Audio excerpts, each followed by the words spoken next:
Bonjour et bienvenue dans ce 33e épisode du Monde Devant Soi. Je suis Christophe Caron et chaque semaine, nous revenons sur l'actualité française et internationale avec Jean-Marie Colombani, directeur de la publication de Slate, et Alain Frachon, éditorialiste au Monde. Bonjour messieurs.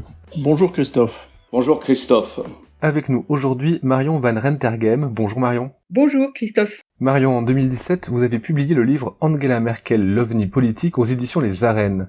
Et si vous êtes avec nous, c'est pour votre connaissance fine de la chancelière allemande, car en début de semaine, Angela Merkel et Emmanuel Macron ont présenté leur plan de relance pour l'Europe lors d'une conférence de presse commune, c'était le lundi 18 mai. Ce plan inédit prévoit que l'Union s'endette à hauteur de 500 milliards d'euros via la Commission européenne, et cet argent sera ensuite distribué aux États et aux secteurs qui ont été le plus impactés par la crise sanitaire. Alors on va revenir en détail sur les principes de ce plan qui, je le précise, n'est pas encore adopté, mais tout de même, Marion, Berlin qui s'associe à Paris pour créer de la dette en vue d'une relance, c'est quelque chose d'assez inattendu. Est-ce que Angela Merkel a brisé un tabou, celui de la rigueur budgétaire ? Ça, c'est sûr qu'on ne l'attendait pas, mais on n'attendait rien dans cette histoire, puisque cette réaction est inattendue à la mesure d'une crise sans précédent, totalement inattendue elle-même, et qui est la plus grave que l'Union européenne ait jamais connue. Donc on peut dire que le coronavirus aura au moins servi à faire faire à l'Europe et à l'Allemagne une sorte de révolution, cette révolution dont elle avait besoin pour avancer. Et pour dire l'ampleur de la révolution, c'est qu'Angela Merkel au Bundestag avait parlé elle-même d'avancer dans l'intégration, elle a prononcé ce mot, et elle a même cité Jacques Delors, pour qui, comme on sait, il ne pouvait pas y avoir d'union monétaire sans union politique. Donc c'est vraiment une révolution quasiment copernicienne, c'est un renversement des perspectives auxquelles on n'était pas habitué en Europe.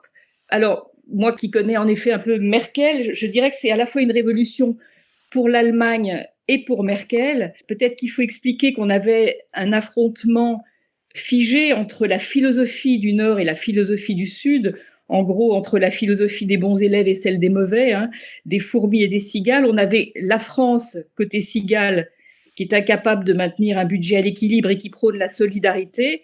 Et on a de l'autre côté, on a l'Allemagne, que du côté de la fourmi, qui elle a la religion du Schwarz-Null, du zéro déficit, et qui prône une discipline plus respectueuse des traités à la lettre. Et les traités précisant que l'union n'est pas une union de transfert, elle n'est pas faite pour enflouer les dettes des autres. Donc la discipline, elle est importante aussi, et on en manque en France. Mais c'est vrai que l'Allemagne avait tendance jusqu'ici à être trop figée du côté de la discipline et de la rigueur. Alors oui, c'est un tabou qui a été brisé avec cette initiative franco-allemande, mais c'est aussi une révolution pour Angela Merkel, et je pense que c'est important de préciser que dans la rédaction de cet accord, la France suggérait de ne pas mentionner précisément le montant de la somme empruntée et allouée, et c'est Merkel elle seule qui a insisté pour que l'on note noir sur blanc ce chiffre de 500 milliards d'euros. Elle a voulu le graver dans le marbre, c'est dire que à la fois on reconnaît la maniaque des détails, c'est toujours celle qui met la main dans le cambouis au moment de la rédaction des accords quand on coopère entre Européens. Elle adore les détails, elle adore rajouter des adverbes, des mots et faire des ratures. Donc elle est toujours très, très maniaque et précise, mais ça dit aussi l'engagement de Merkel dans cette affaire, bien plus que lors du sommet de Meseberg il y a quelques années, où l'Allemagne était beaucoup plus floue sur la contribution au budget européen. Là, elle est vraiment très engagée, et on voit, comme je l'ai raconté dans mon livre, autant Merkel n'est pas une grande européenne au sens politique. Elle est souvent beaucoup trop allemande, elle n'a pas vraiment de vision européenne, mais elle est profondément européenne quand il s'agit des valeurs. Et elle réagit dans l'urgence. Elle est généralement poussée par une sorte d'instinct quand il y a une urgence et qui fait résonner une fibre très sensible chez elle. C'est la 3e fois qu'elle le fait. Elle l'a fait une première fois face à la catastrophe de Fukushima, quand elle a décidé tout d'un coup l'arrêt du nucléaire en Allemagne, ce qui était là aussi, elle franchissait un tabou. Une 2e fois quand elle a décidé d'accueillir les migrants, quand même plus d'1 million de migrants qu'elle a réussi d'ailleurs à faire intégrer de manière assez magnifique à l'Allemagne. Et voilà la troisième fois où elle a vu le danger. Alors, elle a vu le danger de manière égoïste aussi, parce elle a bien compris que même si l'Allemagne est la première puissance européenne, elle l'est précisément parce qu'elle exporte en Europe et qu'elle a besoin que l'Europe ne s'écroule pas. Mais c'est aussi l'européenne des valeurs qui a parlé là, qui a vu l'europhobie galopante en Italie. On a atteint un niveau d'europhobie en Italie comme jamais auparavant. Elle a vu la montée des nationalismes, elle a vu que la note française était en train de se dégrader. La cour de Karlsruhe a joué comme un déclic pour elle. Et on l'a bien vu dans son attitude au moment de la conférence de presse avec Emmanuel Macron. C'était intéressant d'ailleurs de porter une attention aux mots qu'ils ont employés l'un et l'autre et à leur body language, comme on dit. Macron était souriant, on voit qu'il était assez détendu, plus détendu que d'habitude, qu'il affichait une forme de triomphe. C'était en effet quand même la position française qu'il avait emporté. Ils avaient réussi à convaincre Angela Merkel. Et Merkel, elle, était froide comme d'habitude, pas du tout souriante, mais très ferme, très solennelle et très décidée. Le mot qu'elle a employé, je trouve, qui m'a le plus intéressé, c'est quand elle a parlé d'un changement de philosophie. Alors, c'est déjà arrivé en Europe, que l'Union européenne emprunte en son nom propre. C'est déjà arrivé que les pays riches aident les pauvres, ne serait-ce que par le biais des fonds structurels, mais c'est la première fois qu'on emprunte une telle somme au nom des 27, et surtout que ceux qui seront bénéficiaires de cet emprunt ne sont pas ceux qui devront le rembourser, puisque le principe de cet accord consiste à dire que les fonds iront aux régions les plus touchées, aux pays les plus touchés, mais ils seront remboursés par tous en fonction des clés de répartition habituelles. Gros point d'interrogation dont on va évidemment parler aujourd'hui, c'est un accord, c'est une initiative franco-allemande. Est-ce qu'elle sera avalisée, entérinée par les autres pays, notamment par le club des radins, comme on dit plus élégamment le club des frugaux? Ça n'est pas du tout gagné. On en est pour le moment à l'accord franco-allemand qui est énorme, encore une fois, parce que symboliquement, le tabou est franchi. Donc, et l'Allemagne représentant le Nord et étant une forme de moteur et d'aspiration pour les pays du Nord, et d'inspiration aussi, c'est un énorme pas qui a été franchi, mais on est loin du compte. Je suis très sensible à ce qu'a rappelé Marion, à savoir les deux précédents de virages comme cela décidés par Angela Merkel à la surprise générale, c'est-à-dire la renonciation au nucléaire d'une part et l'accueil des migrants d'autre part.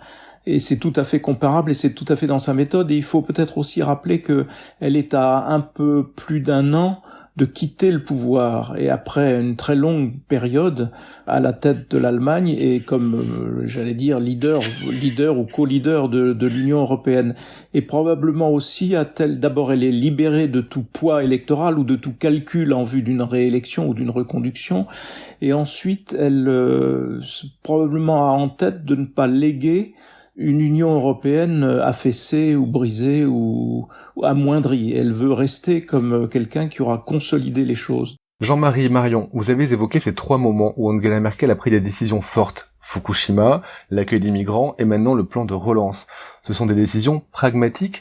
Est-ce que ce sont des décisions qu'elle peut payer sur le plan politique ? En tout cas, elle est libérée de toute ambition de reconduction, donc, puisqu'elle est proche ou dans le compte à rebours de ce point de vue-là est engagée à l'inverse d'Emmanuel Macron, pour qui c'est une victoire qui compte dans la perspective de sa propre réélection. Et il faut aussi rappeler que Angela Merkel, elle revient de loin, puisque elle était tombée assez bas dans les sondages de popularité et que les choses, le gouvernement bicéphale conservateur socialiste était en train, pensait-on, de se défaire.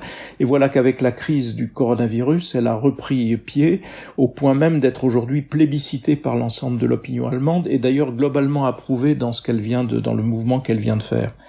Sa démarche suit de quelques jours le jugement du fameux tribunal de Karlsruhe, qui est la Cour constitutionnelle allemande. C'est l'équivalent donc du Conseil constitutionnel, qui a pris une décision qui a glacé un petit peu tout le monde, en tout cas tous les Européens, qui consistait à enjoindre à la Banque centrale européenne de faire dans les 3 mois la preuve que la politique que mène la Banque centrale européenne en défense de la zone euro et en défense de tous les États de la zone euro, que cette Banque centrale européenne ne va pas au-delà des traités européens. Alors ça pose 2 problèmes. Le premier problème posé, c'est que cette question a déjà été soulevée devant la Cour de justice européenne. Et la Cour de justice européenne a déjà dit que l'action de la Banque centrale européenne n'est pas contraire au traité. Et donc il y a là une entaille majeure dans le respect que l'on est censé avoir pour les décisions de la Cour de justice européenne. Donc voilà une Cour constitutionnelle qui se met en travers d'une décision de droit européen. Donc ça pose un énorme problème constitutionnel si on le laisse évidemment en l'état.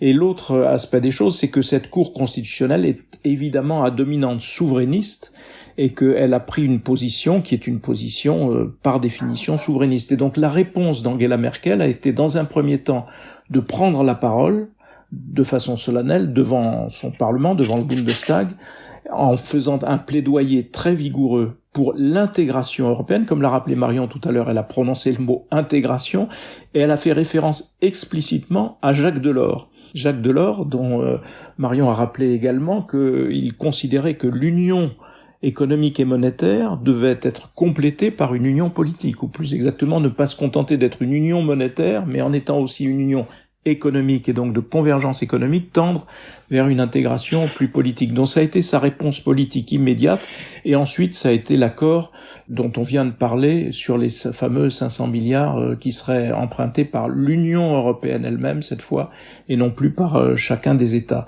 Donc c'est une réponse très ferme, mais je pense que le mouvement d'Angela Merkel n'aurait peut-être pas eu lieu, ou pas avec cette ampleur, pas avec cette force, si la Cour constitutionnelle s'était rangée comme elle aurait dû derrière le jugement de la Cour de justice européenne.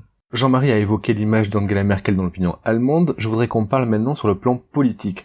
Est-ce que cette décision, prise à l'encontre des souverainistes de la Cour constitutionnelle, elle est seule à la porter sur le plan politique en Allemagne ? Elle est soutenue certainement par la partie socialiste de la coalition gouvernementale, mais elle est aussi soutenue par son parti, par les chrétiens démocrates. Et ce qui est frappant aussi, c'est que le patronat qui a fait une déclaration commune avec le patronat italien et le patronat français, ce qui est quand même assez peu fréquent, pour soutenir aussi cette politique d'assistance budgétaire de la proposition franco-allemande. Plus encore étonnant, quelques jours avant, il y avait eu une déclaration commune des 5 grandes centrales syndicales françaises et DGB, qui est la grande centrale syndicale allemande, aussi pour soutenir ce type d'effort budgétaire. On voit donc à la fois l'opinion, semble-t-il, comme le disait Jean-Marie, reflétée par la presse, en tout cas par une bonne partie de la presse, comme sans doute les 2 grands partis qui forment la coalition, naturellement, mais aussi les partenaires économiques et sociaux sont derrière cette décision. Alors moi je le crois aussi, si on veut continuer à chercher comment elle prend cette décision, qu'est-ce qui l'amène à prendre cette décision? Bon, il y a ce qu'a dit Marion, ce qu'a dit Jean-Marie, l'impact aussi de la Cour constitutionnelle allemande, de cette étrange décision de la Cour constitutionnelle allemande, mais il n'y a pas que ça. D'ailleurs, si on écoute bien ce que dit Angela Merkel, elle dit, à mon avis, 2 choses qui sont très importantes et qui expliquent sa décision. Décision qui montre aussi qu'on est d'une certaine manière au bord du gouffre. Elle dit, si l'Europe va mal, eh bien l'Allemagne ira mal. Et elle ajoute, c'est fini, le temps où l'État-nation pouvait agir tout seul, c'est terminé. Ce sont ses mots. Et enfin, elle dit, la situation présente met en danger la cohésion de l'Union européenne. Qu'est-ce qu'elle veut dire par là? Elle veut dire par là que la crise du Covid-19 a exacerbé la fracture qui lui paraît la plus dangereuse en ce moment au sein de l'Union européenne, qui est la fracture nord-sud. Et ça s'explique. Les 3 grands pays du sud de l'Europe, les 3 grands pays les plus importants sur le plan démographique et même économique, la France, l'Italie et l'Espagne, ont été les plus touchés par le Covid-19. Et il se trouve qu'ils sont les plus mal en point pour faire de la relance budgétaire, parce que ce sont les 3 pays les plus endettés de l'Union européenne. Je mets à part la Grèce. Donc ce sont 3 grands pays méditerranéens, qui sont le socle de toute l'Europe du Sud, qui sont les plus endettés. Et parce qu'ils sont les plus endettés, ils n'ont pas de ressources suffisantes pour faire une relance budgétaire du type que celle que l'Allemagne fait, de son point de vue, toute seule. si vous voulez, sans attendre l'Union européenne. Alors il faut que l'Union européenne vienne à l'aide de l'Europe du Sud, et notamment d'un secteur comme le tourisme, qui doit représenter entre 15 et 20% de la richesse nationale dans ces 3 pays. Donc elle a peur pour la cohésion. Elle voit bien que non seulement le Covid-19 a frappé plus durement ces pays-là, mais en plus, ils sont les moins en situation de faire la relance budgétaire requise tout seuls. Et donc, il faut un coup de main de l'Union européenne. Et pour ça, elle brise le tabou de ce qu'on appelle les transferts budgétaires, c'est-à-dire que l'Union européenne emprunte de l'argent. Cet argent sera distribué à ceux qui en ont le plus besoin, mais il sera remboursé collectivement. Il y aura une ligne dans le budget de l'Union européenne correspondant au remboursement de cet emprunt. Autrement dit, tout le monde rembourse, même si on n'a pas bénéficié de l'emprunt personnellement, individuellement. Du coup, là, on est quand même très loin de ce qui s'est passé pour le sauvetage de la Grèce en 2010. À l'époque, des conditions très strictes avaient été imposées et il fallait rembourser l'argent avancé. Franchement, quand on a vu les débats qu'il y a eu lors du dernier budget européen, est-ce que vous pensez que ce plan peut passer, que les frugaux vont vraiment se mettre dans les pas de Merkel et de Macron et dire « Ok, on va payer pour l'Italie, on va payer pour le Portugal, pour la Grèce, on va leur donner cet argent. On sait bien que cet argent n'est pas magique et qu'il va falloir le sortir de quelque part. » Franchement, est-ce que les 27 vont se mettre d'accord pour débloquer une telle somme ? Écoutez, il faut maintenant convaincre 25 autres pays. Je note une chose, c'est que avant, on disait, si le couple franco-allemand est d'accord, tout le monde suit. Mais cette période est terminée. C'est pas parce que le couple franco-allemand s'est mis d'accord que tout le monde va suivre. Et le front des opposants est important.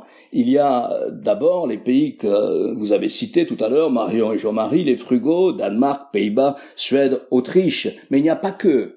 Alors eux, ce sont des pays qui ont des finances publiques en bon ordre, ce sont des pays qui ont des économies ultra compétitives, et ce sont des économies, donc ce sont des petits pays de moins de 10 millions d'habitants qui ont nécessairement besoin du marché unique pour que leur économie fonctionne bien. Mais vous avez aussi l'Europe de l'Est aussi qui va accueillir ça de façon très modérée, sans enthousiasme. Pourquoi ? Parce que l'Europe de l'Est a peur que l'argent qui va servir à aider les grands pays d'Europe du Sud, eh bien, ce sera de l'argent en moins en ce qui concerne les fonds structurels dont ils bénéficient.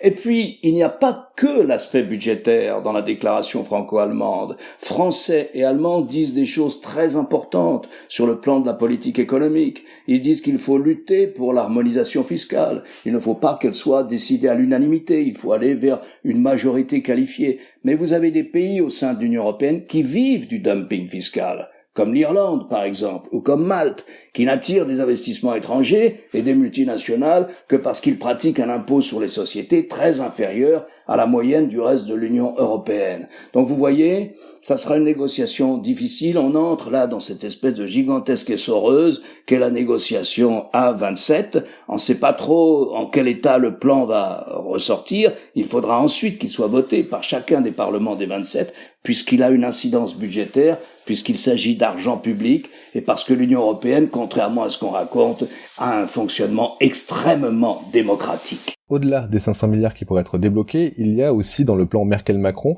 le contrôle des investissements dans les secteurs de la santé, de la défense, de l'énergie, bref, tout ce qui est stratégique pour l'Europe. Il y a aussi l'idée d'une construction d'une Europe de la santé, c'est-à-dire d'une coopération étendue en cas de crise comme celle qu'on a vécue. Tout ça, Marion, Jean-Marie, Alain, est-ce que ça ne va pas finalement dans le sens d'une Europe plus politique ? Est-ce que ce n'est pas une étape déterminante pour l'Union ? Pour prolonger ce que disait Alain, c'est vrai qu'il ne suffit plus que le couple franco-allemand parle pour que tout le monde suive, mais en revanche, sans le couple franco-allemand, rien ne se fait. Donc c'est déjà une étape majeure qui a été franchie ces jours derniers. Encore une fois, on l'a beaucoup dit, Merkel a elle-même parlé, a cité ce mot d'intégration, elle a cité Jacques Delors. Donc en tout cas, c'est une étape. Il était temps parce que sans cette étape, on allait vers un écroulement total de l'Union européenne qui a quand même montré énormément de cafouillage au moment de cette crise. Mais disons qu'on en est un peu comme au tennis, comme quand il y a la suspension du match parce qu'il commence à faire nuit. Et là, la nuit va être longue jusqu'au prochain Conseil européen et jusqu'au prochain vote qui doit donc se passer à l'unanimité.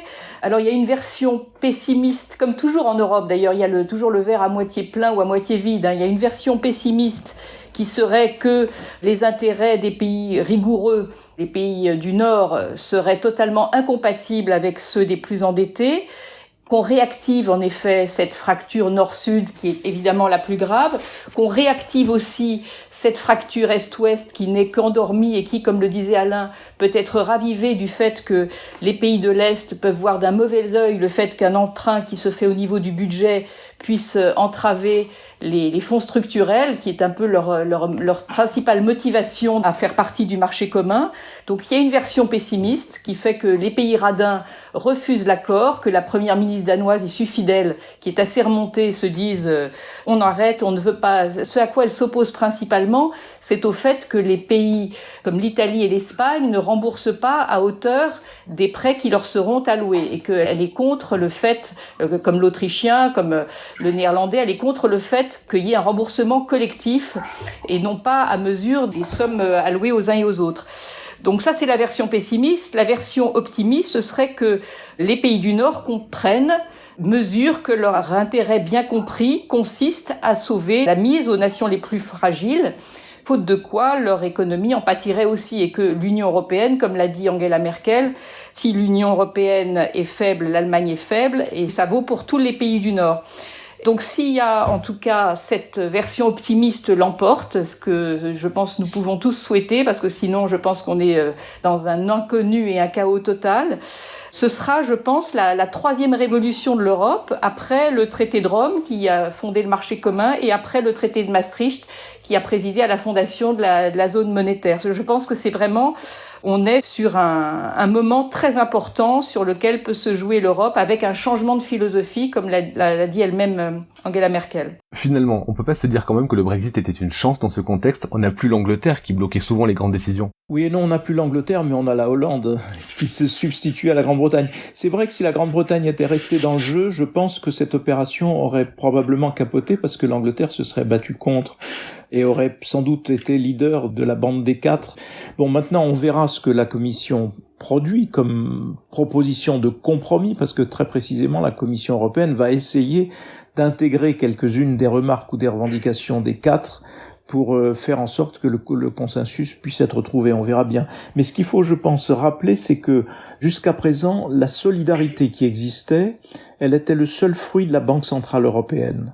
Et donc, si on veut une version un petit peu pessimiste des choses, pour reprendre la terminologie de Marion, on pourrait dire que le mécanisme qui vient d'être proposé par la France et par l'Allemagne fait l'économie, ou va permettre de ralentir la Banque centrale européenne dans ses efforts de solidarité qu'on appelle le quantitative easing, c'est-à-dire la distribution d'argent.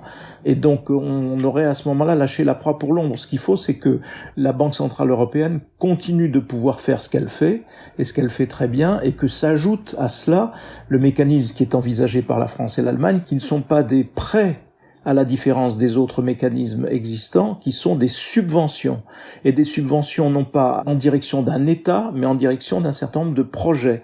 Et donc c'est ce qui fait que l'Allemagne aussi, et la chancelière, a pu s'avancer sur ce terrain, parce que il n'est plus question d'eurobond ou de corona bond, comme on en parlait auparavant, à savoir des prêts à certains États, comme on l'avait fait par exemple pour la Grèce.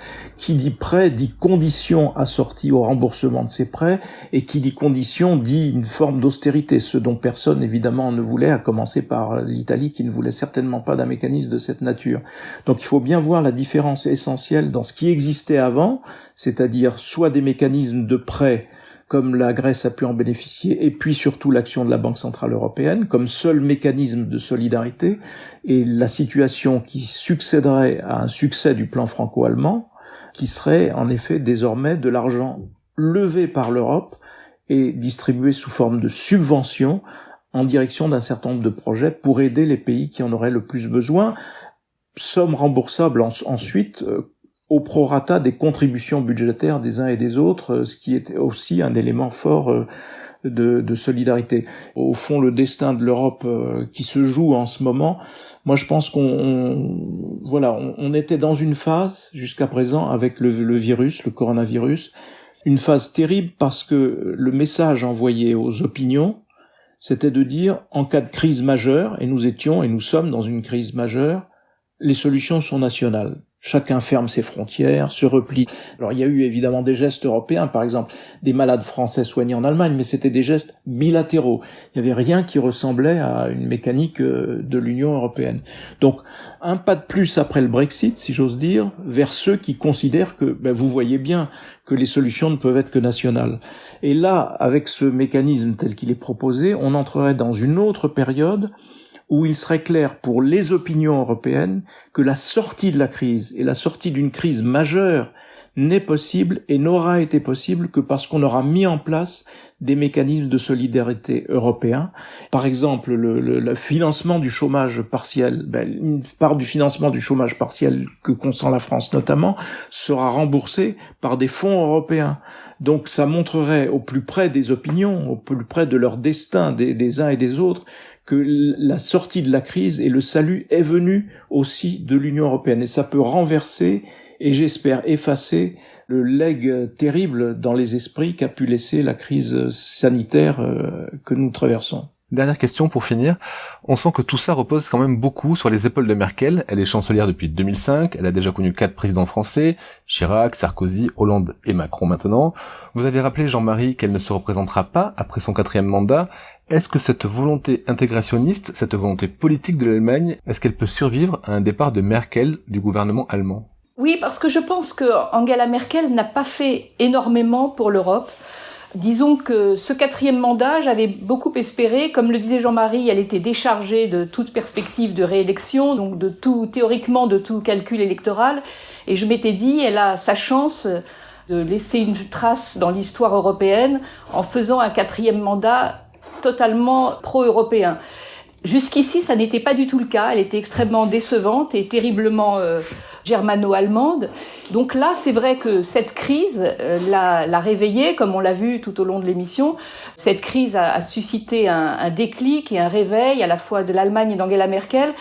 Mais je pense que Angela Merkel, ce qui manquera beaucoup après elle, c'est qu'elle représente un type de dirigeant qui est en voie de disparition, qui est moins en voie de disparition en Allemagne que dans d'autres pays, mais malgré tout, qui n'a absolument rien à voir avec ces dirigeants un peu tape à l'œil ou un peu trop lyriques comme on les voit en France ou franchement populistes et autoritaires comme on les voit ailleurs.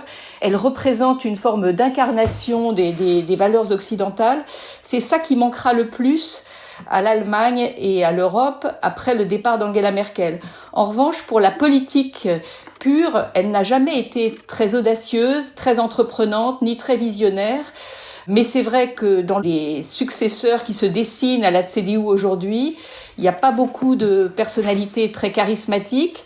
Il y a celui qu'elle aurait tendance à encourager, c'est plutôt le bavarois, parce que ça aurait un avantage pour elle, c'est d'être la dernière chancelière de la CDU, donc elle aurait intérêt à avoir un successeur, parce que c'est quand même une calculatrice, Merkel, une petite politicienne aussi, avoir un successeur qui ne lui ressemble pas trop pour garder l'avantage de son apport et de sa personnalité exceptionnelle. En revanche, c'est vrai que si c'est le cas, l'Allemagne sera un peu plus à nouveau, pas forcément plus européenne, mais de toute façon, je pense qu'indépendamment de la personnalité du chancelier, on est à un moment de tournant de l'Europe. C'est pas une question de générosité, de charité chrétienne ou d'humanisme. C'est savoir quel est l'intérêt des uns et des autres. Et l'intérêt profondément de l'Allemagne, c'est d'être dans une Europe qui tient debout, qui n'est pas morcelée, écartelée et pleine de nationalistes et d'europhobes. Donc ne serait-ce que pour cela, je pense que la succession d'Angela Merkel ne changera pas grand-chose ni dans un sens ni dans l'autre. Merci Marion, je rappelle votre livre, Angela Merkel, l'OVNI politique aux éditions Les Arènes. Merci Jean-Marie, merci Alain, on se retrouve la semaine prochaine pour un nouvel épisode du Monde devant soi. Merci Christophe. Merci Christophe. Merci Christophe. Vous venez d'écouter Le Monde devant soi, un podcast Slate.fr à retrouver tous les samedis matins sur Slate.fr ou sur votre application de podcast préférée. Si vous avez aimé, n'hésitez pas à vous y abonner et à nous mettre 5 étoiles.